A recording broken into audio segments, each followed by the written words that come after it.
Okay, so I just want to finish where we were left off in the last video. It was saying that the smart object must be rasterized before proceeding. Basically, I tried to, what's it called? I tried to paint on my saxophone layer, which happens to be a smart object. That's what not happens to be. We actually decided when we placed it that it was going to be a smart object. And so basically, the smart object can't be painted on because it's not acting like a pixel image. It's hard to explain, but if you understand what vector is and Illustrator, if you have any experience with Illustrator, it might be clearer. Ouch, I just kicked my chair. Okay, so it says you need to rasterize it first, meaning turn it into kind of like, well, turn it into pixels, so they're made up of little squares instead of a smart object, for lack of a better description. But we're not going to do that right now. It just means that I can't paint on this layer. So I'm going to create a new layer.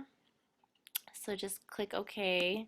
And then to create a new layer, you can either click on this new layer icon in your layers panel. It's like at the bottom next to the trash can.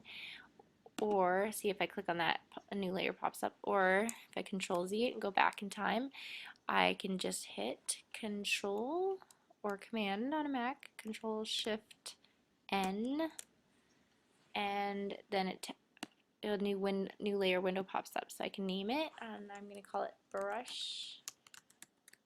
Okay, and I'm going to do all my brush work on here, and then we can hide the saxophone layer so that it's not in our way, and then open up the brush panel, which is over here.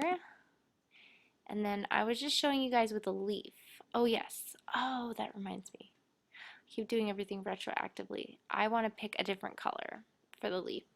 And I wanted to show you the swatches. Okay, they're just little predefined colors that exist. You can add more to them.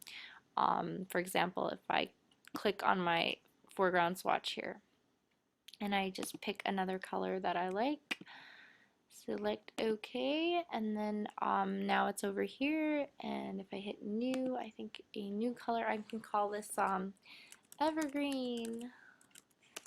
Okay, and there it is. It's in my swatch panel. So basically when I go save this file, file save, which I should always do constantly anyway, especially with a big file like this. Now it will forever be in my swatch panel. If I want that color again, that exact color, and I don't remember what number it was. Let's see. I can always go here and find out. Like I was telling you guys before, this is its unique number. That would be the same one you'd use in a website with the HTML code. So Photoshop gives you all the numbers for it to create the colors. And then, so that's one way. And then the way that I just did, when I click on my foreground color, this opens the color picker. So this is the other way. So you can pick colors in your swatch panel, or you can pick your own color. And whenever you have your color picker window open and you start hovering outside, your your mouse automatically turns into a little eyedropper. So if you click anywhere on the image with that eyedropper, it automatically picks the color that your eyedropper selected. And so watch this. If I just scroll through it, now I'm in the yellow, you can see that the colors are changing over here. This bottom one was the old color, and then the top swatch has the new color that I've chosen.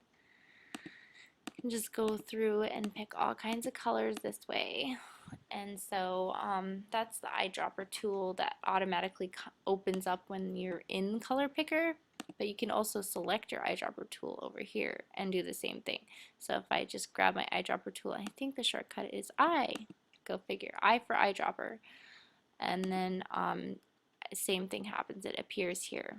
And then I can, if I want to save this color, I love it so much, and I want to make sure I have the exact same shade, I can just go ahead and use swatch and say fantastic blue, I don't know, whatever, really doesn't matter. Okay, and there it is, forever and always. Save my file, file save. Oh, I must have already saved it. Okay, I'm always hitting Control